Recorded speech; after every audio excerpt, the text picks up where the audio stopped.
Hello everyone, আসসালামু আলাইকুম। সিআইটিএনবির পক্ষ থেকে সবাইকে জানাই আন্তরিক শুভেচ্ছা এবং অভিনন্দন। আমি আপনাদের সামনে এম শামসুজ্জামান কথা বলছি। আজকে আমি আপনাদেরকে একটি ডোমেন কিভাবে একটি হোস্টিংয়ের সাথে অ্যাড করতে হয় এই বিষয়টি আমি আপনাদেরকে দেখাবো। তো আপনারা যদি আমার চ্যানেলে নতুন হয়ে থাকেন তাহলে অবশ্যই পরবর্তী ভিডিও পাওয়ার জন্য আমার চ্যানেলটিকে সাবস্ক্রাইব করবেন এবং সাথে বেল আইকনটি প্রেস করে সাথেই থাকবেন। তো চলুন শুরু করা যাক আজকের এই ভিডিওটি। প্রথমে আমি আমার যেখান থেকে ডোমেনটি কিনেছি ঠিক ডোমেন প্যানেলে আমি যাব এবং এই যে আমার এটি হচ্ছে যে ডোমেন প্যানেল। আমার যে ডোমেনটি আমি কিনেছি ঠিক ডোমেনগুলো আমি আপনাদেরকে দেখাচ্ছি এবং ডোমেন প্যানেলে যাবার পরে আমাকে আমার হোস্টিং প্যানেলেও কিন্তু যাইতে হবে। আমাকে আমার হোস্টিং প্যানেলটি দেখতে হবে এবং হোস্টিং প্যানেলে যাবার পরে কিন্তু আমাকে যেই হোস্টিংয়ের অর্থাৎ আমি যে এখান থেকে হোস্টিং নিয়েছি ঠিক সেখানকার নেম সার্ভারটি আমাকে বসাইতে হবে।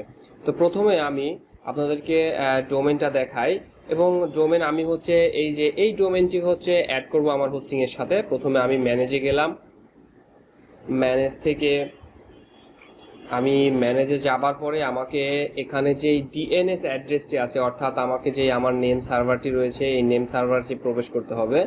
নেম সার্ভার আমি চেঞ্জ করব, নেম সার্ভার আমি চেঞ্জ করতে চাচ্ছি। কাস্টম নেম সার্ভার যেটা আছে কাস্টম নেম সার্ভারে ক্লিক করে আমি এখানে আমার যে নেম সার্ভারটি হবে সেই নেম সার্ভারটি আমি এখানে বসিয়ে দেবো।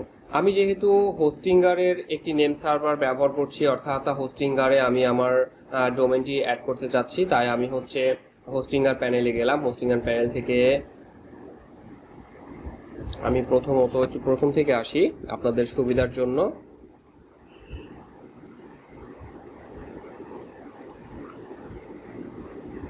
প্রথমত আমি যে আমার এখানে create or migrate A website আমি এখানে ক্রিয়েট করলাম। ক্রিয়েট করার পরে আমি আদার্সে ক্লিক করব এখানে, অথবা আমি এখানে স্কিপ করে যাইতে পারি।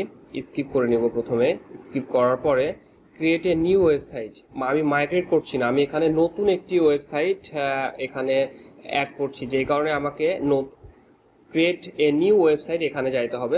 আমি প্রথমত নিউ ওয়েবসাইটে গেলাম, এখানে সিলেক্ট করে দিলাম এটা।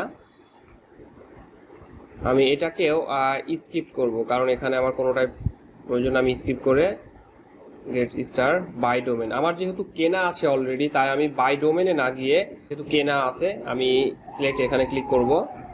ক্লিক করার পর আমার যে ডোমেন নেমটি আমি এখানে ডোমেন নেমটি বসাবো। আমি ডোমেন নেমটি নিয়ে আসছি। আমার ডোমেন নেমটি দেখার জন্য আপনাকে অবশ্যই ডোমেন প্যানেলে যেতে হবে। যে আমার এটি হচ্ছে যে ডোমেন নেম, অর্থাৎ ডোমেন নেমটি হচ্ছে liveresultsbd.com। এই ডোমেন নেমটি আমি কপি করলাম। কপি করে আমি এখানে জাস্ট বসাই দেব এবং কন্টিনিউয়ে ক্লিক করব। কন্টিনিউয়ে ক্লিক করার পরে আমাকে এরকম একটি প্যানেল দিবে। আমি এটাকেও কন্টিনিউ করে দেবো। তবে এর আগে আমার যে হোস্টিংগারের নেম সার্ভারটি রয়েছে আমি এই নেম সার্ভারটিকে কপি করে নিব, কারণ ওই জায়গায় হোস্টিংগারের নেম সার্ভারটি অ্যাড করা নাই। ওখানে আমার যেখান থেকে ডোমেন কেনা সেখানকার নেম সার্ভার ইউজ করা আছে। তো আমি এখানে নেম সার্ভারটি পরিবর্তন করে দিলাম। দুইটা নেম সার্ভার, দুইটাইকে আমাকে পরিবর্তন করে দিতে হবে। আমি দুইটাই ডিলিট করে পরিবর্তন করে দিয়ে সেভ নেম সার্ভারে দিয়ে দিলাম, চেঞ্জ নেম সার্ভার। এবং এইটা যখন চেঞ্জ হয়ে যাবে তখন আপনি এখানে কন্টিনিউ করবেন। আমি কন্টিনিউ ক্লিক করলাম। আমি যেহেতু কানেক্ট ইউর ডোমেন, আমি নতুন একটি ডোমেন এখানে অ্যাড করছি, তাই কানেক্ট করার জন্য কানেক্টে ক্লিক করব।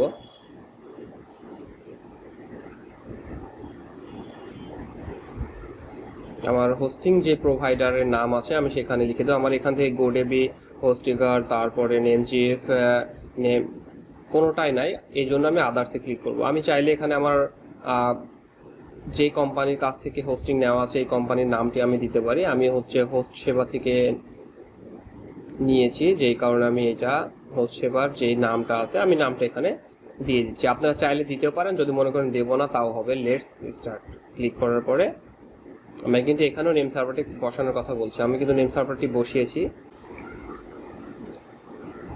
আমি হচ্ছে কন্টিনিউ করে দেব এবং এখানে ফিনিশ সে ক্লিক করব।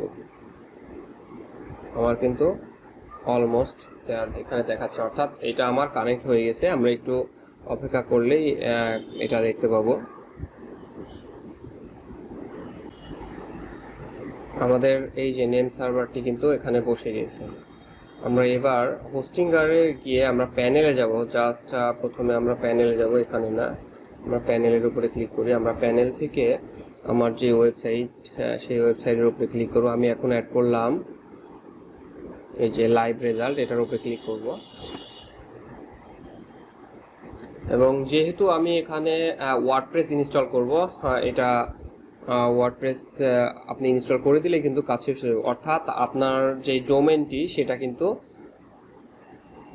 এই হোস্টিংয়ে কিন্তু অ্যাড হয়ে গিয়েছে। আপনি চাইলে এখন আপনি ওয়ার্ডপ্রেস বা যে কোনো কিছু আপনি এখানে কিন্তু ইউজ করতে পারেন।